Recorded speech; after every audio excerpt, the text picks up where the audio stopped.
Hello everyone and welcome to today's webinar. This is our how-to, the CPQ for professionals in the software and SaaS industry. This webinar is brought to you by Silver Softworks. We're a Salesforce Summit partner and I'm Paul McVitie, one of the technical account executives here at Silver Softworks.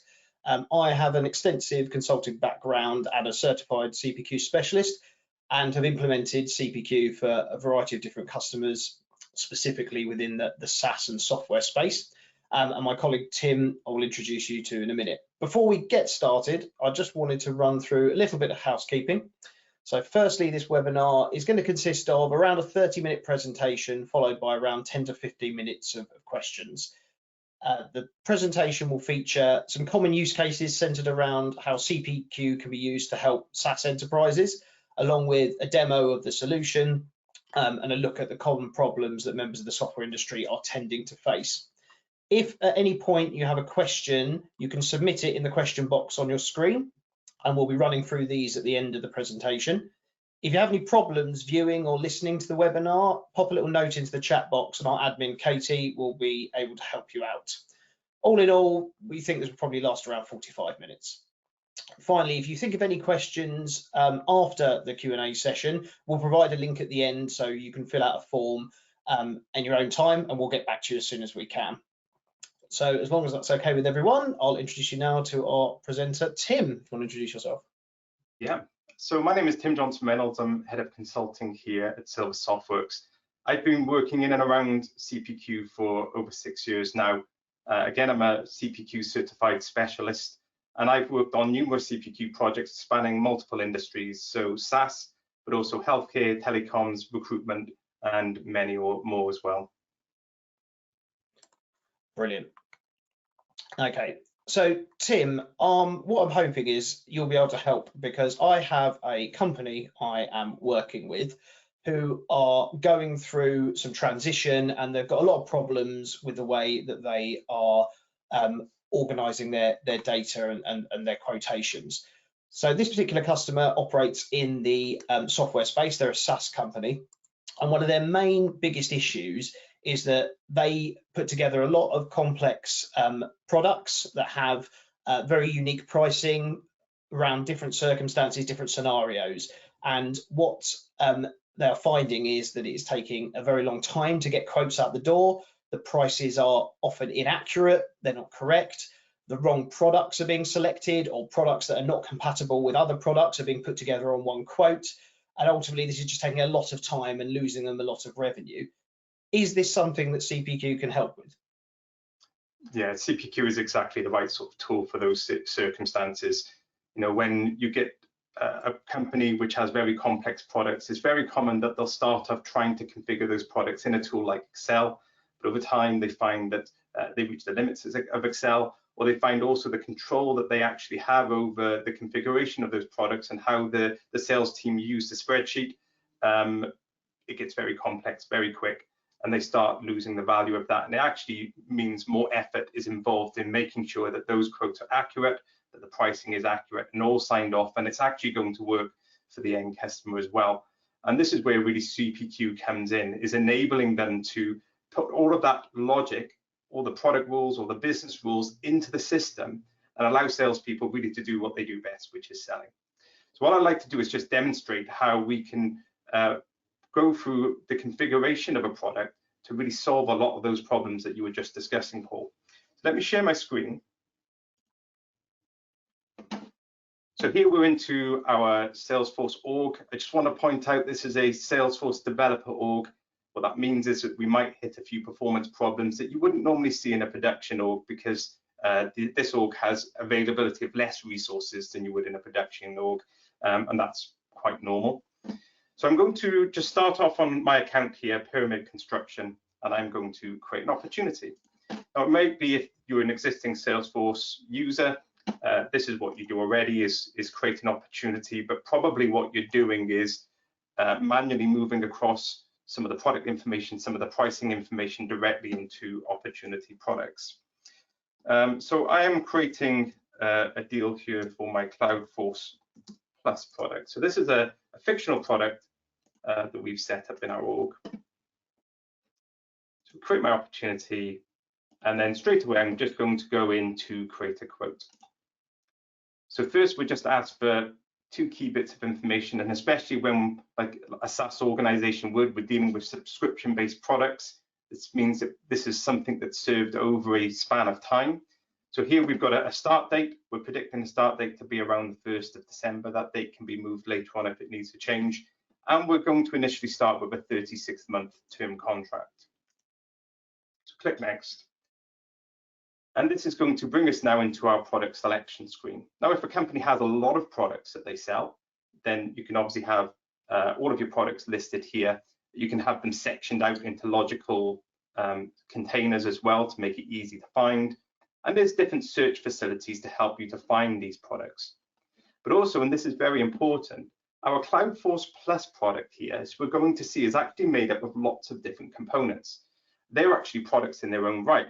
But because we are going to configure this product, all we need to see is what we call the bundle, which is Cloudforce Plus, which means a lot of the other products, we don't need to see those until we're actually going to configure it. And that makes selecting products and finding products a lot easier than you would typically in a price book in Salesforce. So let's select our Cloudforce Plus product here, and we're just going to click select. Now this brings us into our product configuration screen here. So I just want to point out a few features. Firstly, I was talking about those other products that make up the configuration. Well, we have these here. They're known as product options in this case. And you can see that these ones within this container here, Essentials, Professional, Enterprise. We've got modules down here, Sales Plus, Target Service. They're all products, but they're being presented as an option within this bundle. We can further group those options into sections called features. So this addition section, this is a feature, and this module section is a feature. And what you notice here is the selection of these is slightly different. This uses radio buttons, which means we can only select one. This uses checkboxes, which allow us to select multiple. So we can control how many options can be selected. We can set a minimum, we can set a maximum, and that allows us to build that logic directly here into the system. Also, we've separated our features out into different tabs, so it's easy for the salesperson to work through each tab and find the options that they're looking for. So anything software related, we've got here under this tab software. Then when we need to deal with services, we have a separate service tab. And when we need to deal with support, we have a support tab as well. Now this can be completely configured based on whatever makes sense for the product which is being configured for the business. So it can be, we can have more tabs, more features, or less, whatever the circumstances require. Now in this product that we're configuring here, we're starting with an addition. And the addition is very important. It drives a lot of the other logic that actually controls what we can and what we can't select. But one thing I want to point out is that there's currently a feature missing here, which is called users. That's because the users are dependent upon the addition. We have a different price point for each user type, depending on the addition that's selected. And we also have different product SKUs for each of those as well. So when I come along and select Essentials, what we'll notice is I now get my users section, and I can see I have read-only users, standard users, plus users, and system admin users to select from here. What I just want you to note for a moment is the price. On the read-only user, the current price point is £10. If I upgrade the addition to Professional, this is now showing as £12. Now, this is not the same product. We've actually hidden the Essential users and shown the Professional users. So we've got that control to hide and show different products. And it might be because we need to have different price points, although there's other ways to achieve that logic as well in CPQ. What we're also doing, if I scroll down to the module section, if I just move back to the Essentials, do you notice all of the modules are now grayed out? That's because they're excluded by the selection of Essentials. They're not compatible. It's not something that you can select. And so we're using something called an option constraint here, which means that if this is selected, you cannot select these modules. Whereas if I go to Professional, for example, well, now I have 4 of those options that I can choose from, and 3 are actually excluded. If I move to Enterprise, I can select from all of them. Or if I move to unlimited, we're now using a product rule that allows us to pre-select these values. Unlimited includes all of the modules, and so we're pre-selecting those for the sales user in this case. And we can make this sort of logic a lot more complicated than the scenario that we have here. What I'm just going to do for a moment, though, is switch back to enterprise. I need to deselect these that have been pre-selected for me. And I'm just going to stick with the professional edition for this scenario right now. What I'm going to do as well, I'm going to miss out the users. We'll see why in a moment. And let's go down to our modules. Let's select Sales Plus and Target Service. And then also I have an integration here. We're going to go for a Salesforce integration. Let's go back up to our services now. So our services in this case, the ones here are one-time services. It's not a subscription product. We're just selling a one-off service with a single price. It's not going to be added to the contract, but we can add it to an order later on, and that can go off then maybe to some sort of finance platform afterwards. So I'm going to select some additional developer days. Let's do 5 days for that. And we've got a training course, 3-day training course.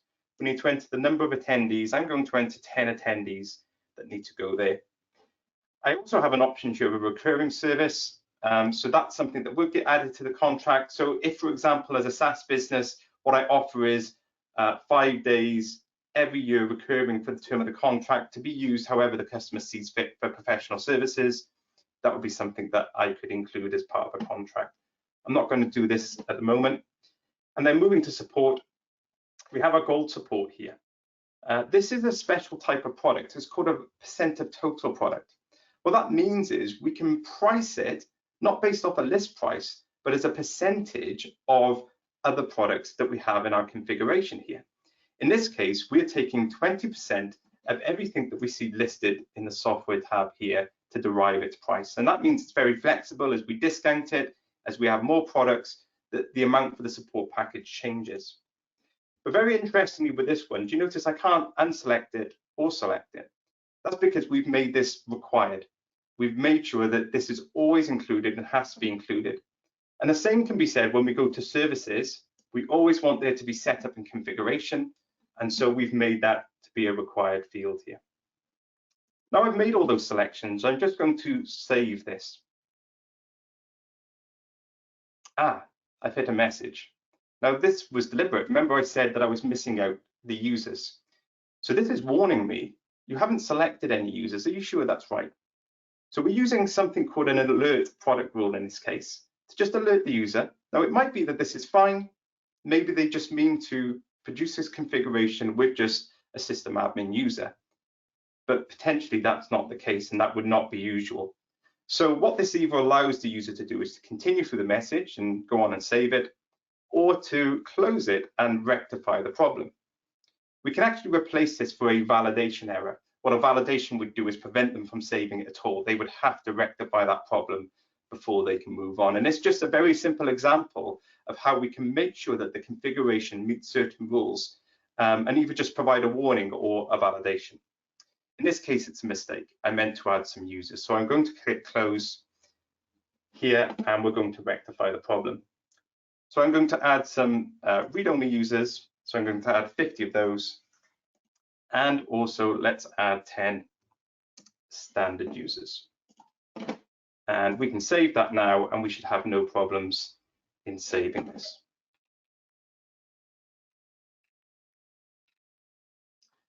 So this brings us now into our quote line editor. So we can see that the configuration that we've just chosen in our product is all being displayed here. But I want to point out a few things that's going on this page.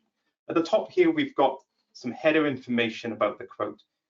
These fields allow us to control the quote in various ways. For example, we can control the start date of the quote or the term. We can control discounting. We'll come back to that in a moment. We've also got a section here at the bottom, which are standard products.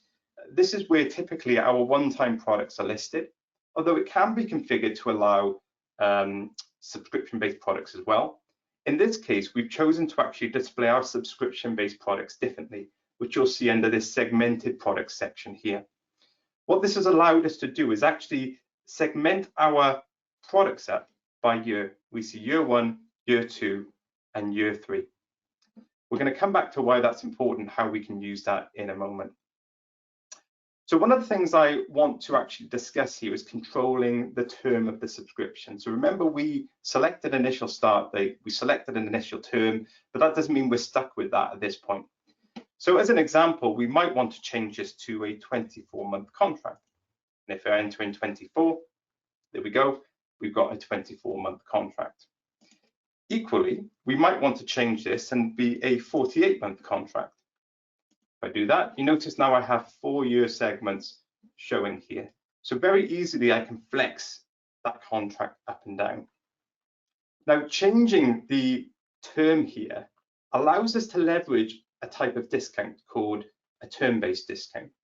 This means that the longer the term, the greater the discount we can give, or the shorter the term, the lower the discount is. So if we have a look maybe at our professional edition here, now at 48 months, we're getting a price of £2,125. Whereas if I change that down to 24 months, you notice that's got higher now, it's £2,375. So they're getting a less preferential rate for taking out a shorter term. So this is really how we can utilize this to maybe get a client to commit to a longer term subscription and contract with us by offering better discounts, but the sales user doesn't need to worry about it. Those discounts are then applied automatically by CPQ.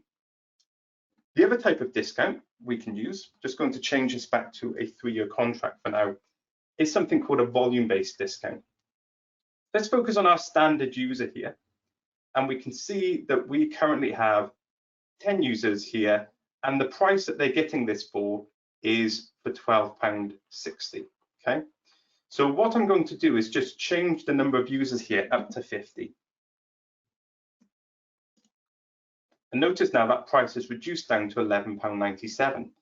So what we're using in the background are volume-based discounts, but the higher the volume the customer buys, the greater the discount that they get. Again, the sales user doesn't need to worry about how to apply those discounts or working any of this out. All of that is based in the system, and we can easily go and have a look over here at the different tiers that are available. So this is important information for the sales user, because it might be that they can say to the customer, well, if you just buy 5 more, you can get a better discount, and it's a way to upsell to the customer. So let me just put that down to 10. So there are 2 system-based types of discounting. Now, if we've got more complex examples that are not just based on term, they're not just based on volume, there's other attributes that we need to consider, then we can use something called a price rule. A price rule allows us to apply any custom logic that we need to, that a business has, to manipulate the price automatically without the sales user having to do anything.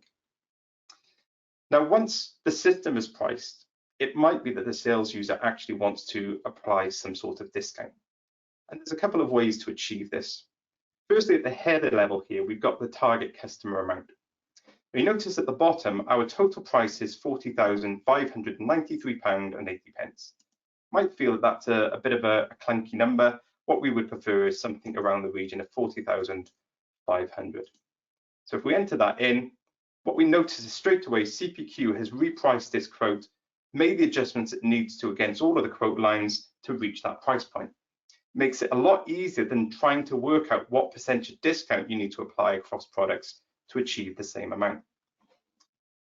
We can also, if we just take this out and reset our discounts for a moment, we can apply a discount across the whole of the quote. So here we've got an additional discount section. I can enter 10 into here, click calculate, and now this has applied a 10% discount across the quote. Now, what it hasn't done, however, if we have a look at this formula field I have for applied discount, it hasn't given it against setup and configuration. That's because we have marked this product as non-discountable. So we can choose what products can be discounted and what products will not be discounted, and that's very important as well. As well as being able to discount at a quote level, we can also discount at a quote line level.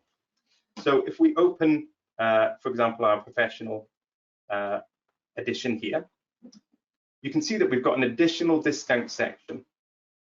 So if I just click into here, and enter a discount, say, of 20%, then I can apply that additional discount here for this line.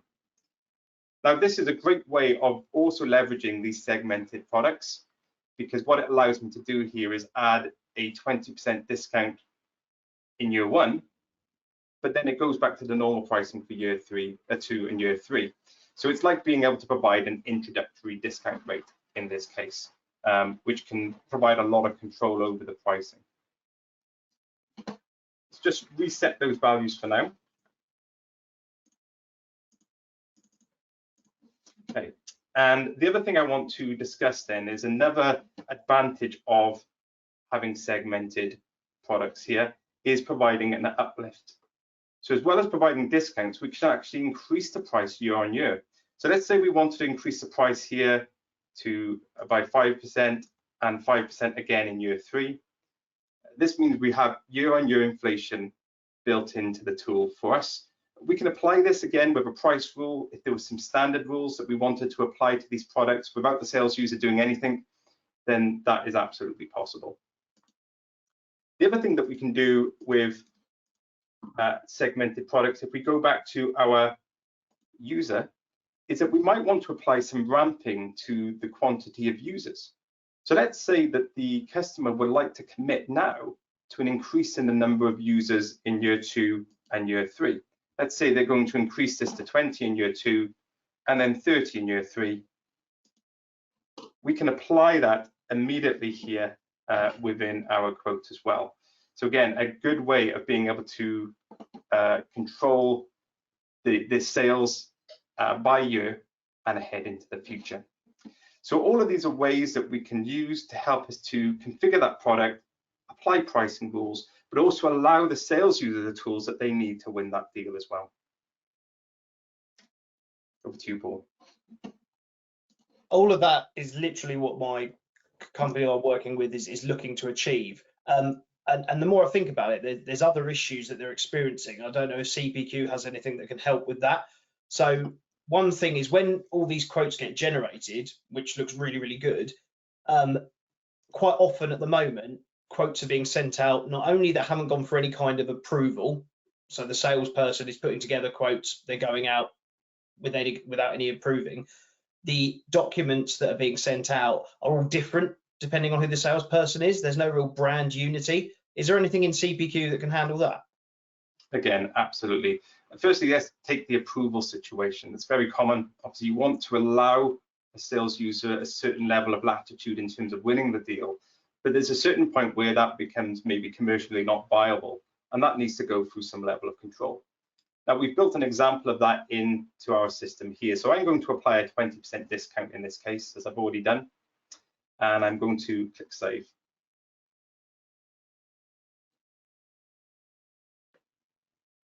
Now, what we've done is just added a rich text component here just to highlight the fact that this now is going to need approval because it's over a 10% discount that's been applied.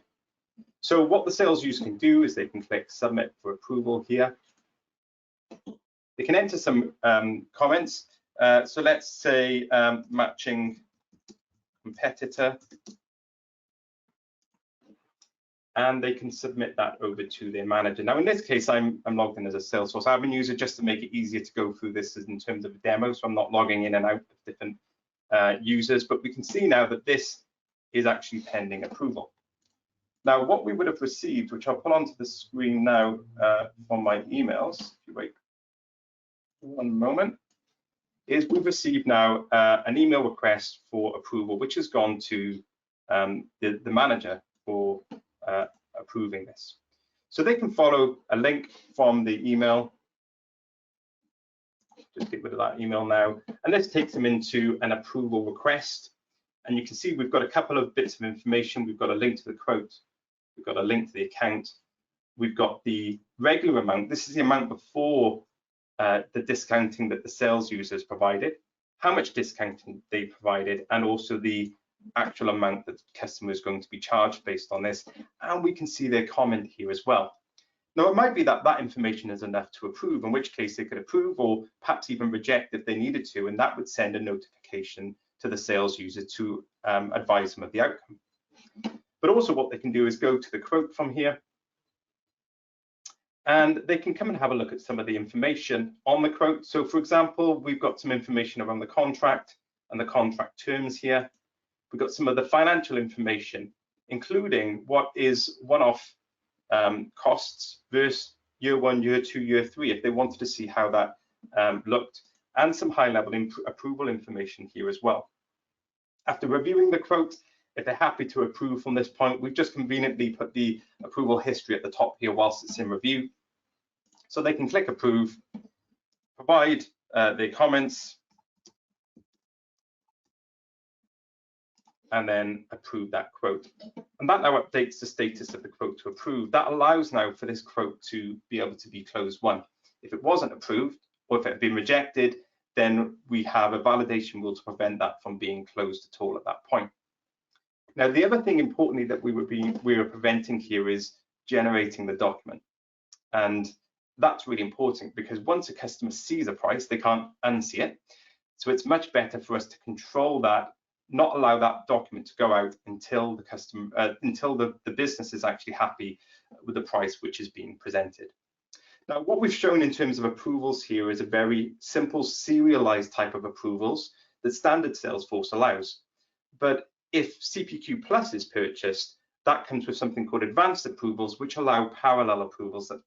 That's approvals going out to multiple different parts of the business at the same time. And that helps up to speed up the approval process if you have very complex approvals going on. But for a lot of cases where it's just a serialized type of approval, then the standard Salesforce approvals is absolutely fine. Now I'm going to generate a document here, and we're using standard CPQ quote templates to produce this document. Again, if you've got CPQ Plus, then you get access to things like Conga Composer for quoting, which allows you to produce documents that way too. But here we're just using the standard out-of-the-box quote template tool. So I'm just going to preview this. If we have more than one template for different scenarios, does CPQ handle that? Can we have different sort of scenarios of different documents? Absolutely, and either that can be something which you allow, because actually you've got the selection box here for templates. You can allow the sales user to be able to select those themselves, or we can also put some rules in place to auto-select based on maybe the type of customer, the type of opportunity, or even the product mix, which is included as well, to control which template is used. But the other thing that we can do even within a single template is actually control what is shown and what's not shown in the document as well. So it might be that we can have one single template, but just show and hide different content. What that means is it makes it a lot easier to maintain those documents and maintain the content, not having to maintain it in multiple places at once. But that decision can be made based on the complexity of the solution which is required. So here our document is being generated. We can see we've got some nice imagery on the front, a bit of a welcome page with some information about the company and the quote. Then we've got some information about the customer and our company here at Silver Softworks. We've got some very high level pricing information regarding the contract. So the start date, the term, the total price. And then what we do is break that down for them by one-off fees, year 1, year 2, and year 3 totals, so that they can see that sort of like an executive summary in that way. Then we've got different sections depending on what is selected. So for the edition, we're showing our professional edition here with the different pricing for each year. We've got our users which have been selected with their different pricing. But let's say, for example, you hadn't selected read-only users, that wouldn't show here in this document. It's only showing what the customer is purchasing in this case. We've got our Cloudforce Plus modules. Again, there were a lot more modules to select from, but we're just showing the relevant ones here, the integrations, our support as well, and any one-time services. We've got a signature block here, and this could either be used, to send it via email for them to physically sign, or if a tool like CongaSign or DocuSign was integrated with Salesforce, we could automatically get this document sent to the client so that they could sign and come back and perform some further automations against the opportunity. And we've also got our terms and conditions displaying at the bottom here. So no messing about for the sales user. It's a predefined document.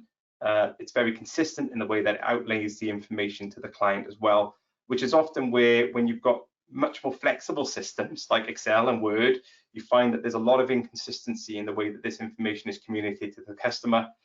This allows us a level of flexibility by showing and hiding different content, but what it means is that there's always a level of consistency in the way that that is displayed. Well, I mean, with all of this happening with CPQ, I would imagine that the company I'm working with will be bringing in far more quotes, far more business.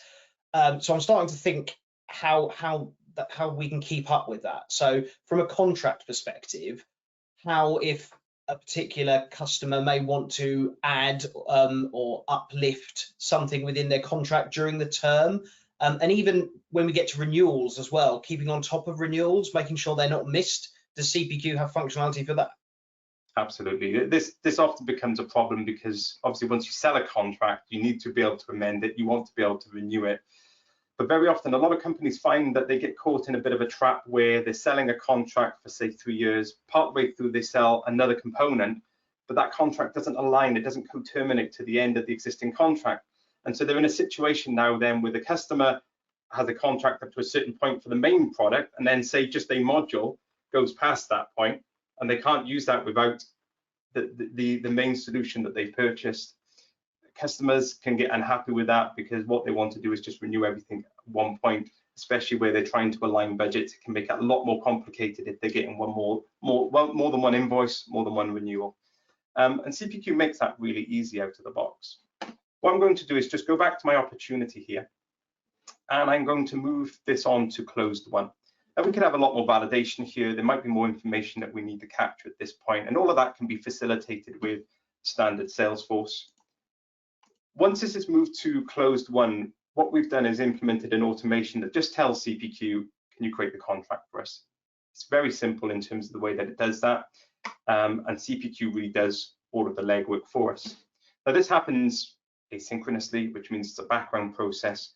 So we just need to wait for a moment. It's already produced it for us. So here now we've got our contract.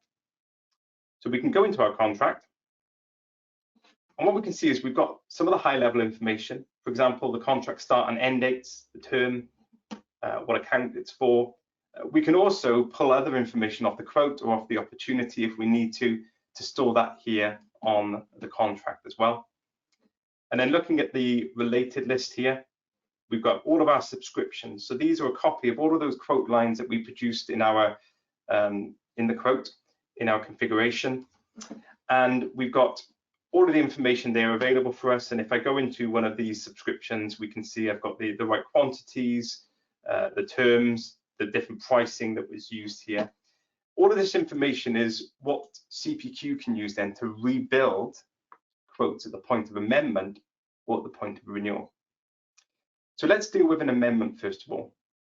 So here at the top, we've got an amend button for the contract. If I click that, just asks me to select amend again. This is just a summary page of all the subscriptions that are current and valid on the contract.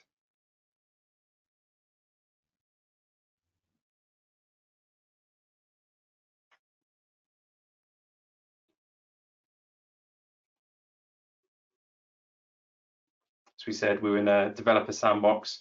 It can be a little bit slow, but what this is actually doing in the background for us is creating an opportunity against the account. It's creating a quote. It's configuring that quote with the existing state of the contract. Now, what we notice here is everything is zeroed out. Why is that? Well, they already have bought or purchased what we see on this quote. So what we're dealing with is the delta, or what is changing. Are we increasing the products or the quantities that the customer has already purchased, or are we even decreasing them if that's a possible business requirement? Now, to amend our bundle here, what I'm going to do is just click on our spanner icon. And let's say they've decided to upgrade their edition.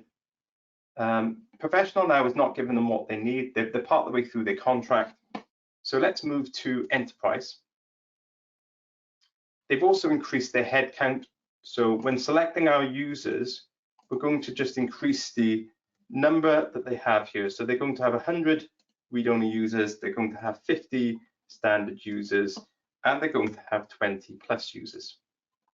And let's also imagine that they've been trying target service, but target service hasn't really been working for them. What they would like to try instead is live chat with a custom community. So let's select all of that and click Save.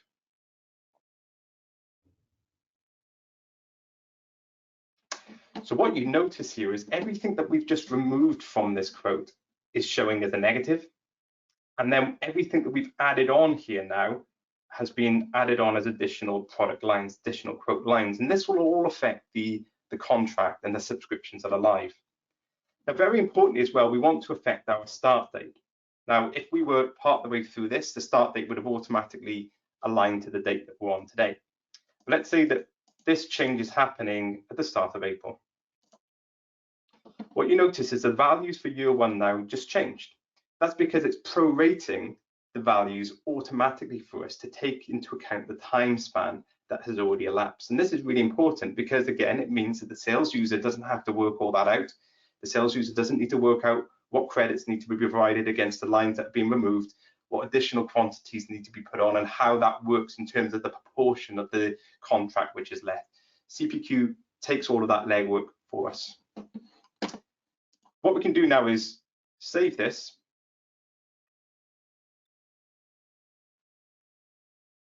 And we're just going to close this opportunity. Now, when we close this in this scenario now, it's not going to create a new contract because remember, we're amending the existing contract, not creating a new one. So we can go to our amended contract that we were just looking at. And what we'll see if we move to our related list here and look at our subscriptions is we can see some terminated subscriptions at the top here. It's still populating these at the moment. And all of the new ones that we've added in have been added in and from the correct date, the 1st of April as well. Now, how does this impact then a renewal? Well, if you notice here, you can see that the contract is currently renewing. What it's actually doing is creating something called a renewal forecast. So if I go and have a look at our renewal opportunity here, we see that we've got a renewal opportunity with a close date, which is for the end of the contract. We've got all of our products here with the relevant pricing, and very importantly, we've got the amount for the opportunity as well, but there's no quote. That's because we don't need the quote yet. We're not close enough to the end of the contract to require a quote. But what we do want to do is see the value of that renewal in the pipeline, and that's where the power of this comes on. Now, the important thing here is that CPQ is keeping this up to date for us. So you notice now we don't have the professional edition here, we have the enterprise edition. So as things change during amendments, CPQ is constantly keeping up to date that renewal that's sitting in the pipeline. When it comes to the point where we want to actually produce a quote, which is typically somewhere between 6 to 3 months before the renewal end date, but that can just be configured based on whatever the requirements are, then we will produce a renewal quote. Now, I can actually trigger this off manually by selecting this checkbox here, renewal quoted, click save. And we're just going to wait for this to renew. Now, normally this would be automated, as I say, sometime before the contract is going to expire. That produces the quote for us. And typically then what we'd do is create a Salesforce flow, which automatically sends an email out to the sales users to say, your quote is ready, please go here now and start negotiations with your customer. And then they get the email and they can follow a link straight into the quote. Obviously, what we're having to do right now is just wait for that, and this normally would have happened in the background. But it's finished for us now. So if we click back to our renewal opportunity, we can see our quote is here. I can come in and I can edit the quote. It's got all of the configuration for us pre-built. I haven't had to do anything whatsoever. It does allow me to come in and change discounting. I can go in and reconfigure the quote if I want to. I'm not going to now, but that is all possible. But if the customer is absolutely happy, then I don't need to do anything other than progress this onto closed one.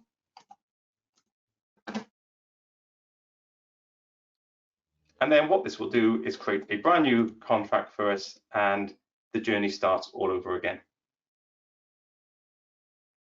Fantastic. And I guess the last part of all of this is how do we reflect on that? Because it's really important to be able to report and see everything, specifically in our use case where we track monthly recurring revenue and annual recurring revenue. Is there something we can do in the system to allow for that? Yeah, there's different third-party packages that you can get that can help to facilitate that, but we've actually implemented a custom process for many companies. The important thing is CPQ is providing the data that we need, which is the term over which the subscription is going to be and the values, and keeping and maintaining those values. Now, what we've actually been doing is happening in the background here. If I go to my original opportunity, is we're creating revenue schedules, but breaking that revenue down into discrete chunks. We're flagging that as whether it's recognized or whether it's forecasted revenue, and we can track the type of the revenue that it is as well. What it means is that we can feed all of this into a dashboard, which I'm actually showing here on the home page. And we can see various different metrics here, like our win ratio, how much in terms of value do we have in our pipeline at the moment, how much have we closed so far this month. We can look at our MRR across the course of the future and the past. We can look at our ARR, how that maps out into the future. We can see things like our opportunity pipeline at different stages and how our annual revenue splits by product. And we can even see this if a salesperson is interested in this at a opportunity level. So I've got an ARR MRR tab here, and this just shows some high-level information about how the ARR splits by the different product selections and product families. And we can see that the majority of our revenue here across the years is actually made up through modules. And we can also see how that maps out from an MRR perspective across the year as well. And looking at that home screen graph, are we able to sort of differentiate between what we know is definitely coming in and what we think is coming in but we haven't won yet? Yeah, that's this split here between recognized and forecast. Understandably, as you can see, everything in the past here is recognized, but as we move forward into the future, a lot of that turns into forecasted. That means we can't recognize it, we haven't won it yet, but it's potential revenue. And we can control at what point it's viewed as being forecasted and weight that accordingly as well. But it helps us to have that good visualization of where the gap is and what we need to win to make sure that we can hit the revenue which is being predicted here. Brilliant. Well, really appreciate that, Tim. Thanks for that. For the last portion of the webinar, we'll take a few questions. The first question we got, Tim, is it possible to have an option list dependent on selections of two different areas? So when we're looking at the configurator, for example, if additions and modules were selected, that combination then made the user options available. Absolutely. So that can even be done by option constraints by using option constraint groups, where you can say you have to select this, and then this becomes available. If things get way more complicated, that's where product rules really come in. Option constraints are a more simplistic, easy to use way, but product rules allow us to have a lot of control over the visibility of different products and the selection of them as well, using very complex rules. So yeah, that would be possible. Brilliant. Another question, probably very open-ended, but how long will it take to implement something like what we've seen, and how does that work? Yeah, so it really depends on complexity of the delivery. Where we've got a very simple use case where there's maybe just a handful of products, a very straightforward implementation of CPQ, maybe one quote document, maybe one approval process, you're probably talking in the region of about 20 to 30 days of effort from us, which is obviously not elapsed time, with including the discovery, design process, testing, etc. It's anywhere between 3-4 months, more than likely for that sort of project. That can obviously scale with complexity. So the most sort of complex projects that we're dealing with on CPQ can range up to about 2 to 250 days in effort, and that can span up to about 9 to 12 months to go through the whole delivery life cycle. It really depends on the complexity of the project.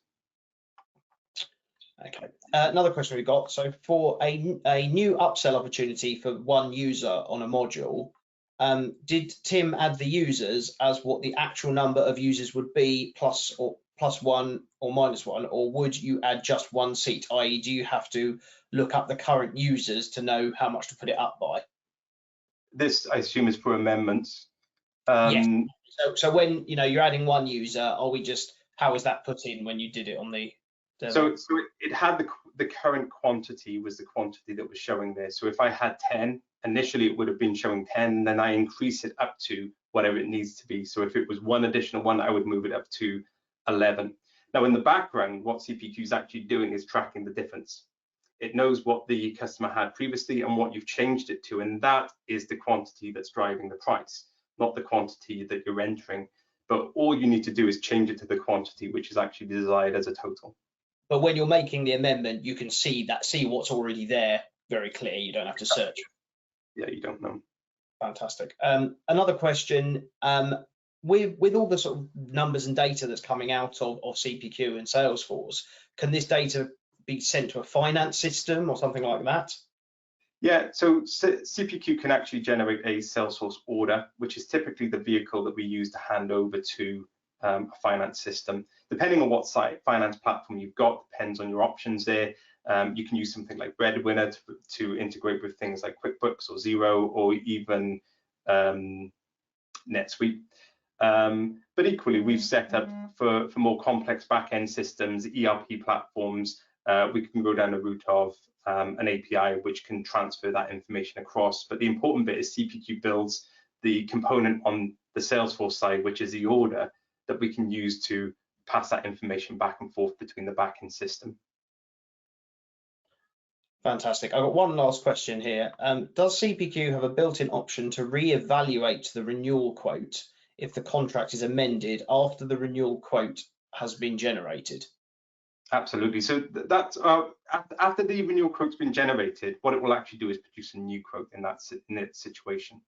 The reason is that you don't know if the sales user has changed that, and you wouldn't want it to just change it. So it will create a brand new quote if that's happened.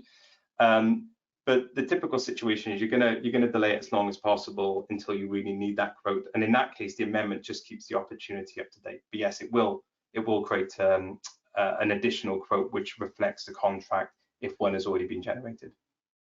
Fantastic. Well, I think that's all we've got time for today. So if we didn't manage to get around to answering any questions that you may have, or if you think there's anything else you really want to know about CPQ for software businesses that we haven't covered today, please do feel free to fill out our question form, which Tim is showing on the screen, and also a link to which will be put inside the chat box. And if you have any feedback for us, there will be a very short survey that should launch at the very end of the webinar, so please fill that out as well. So I think all that's left to say is I hope everyone enjoyed the webinar today, and hopefully you've learned one or two things as well. And we can say that Silver Softworks is really excited to see these solutions increasingly being implemented across the software and SaaS industry. So thanks again to Tim for presenting today, and thank you everyone for attending. See you all soon. Thank you, Paul. Thanks, everyone.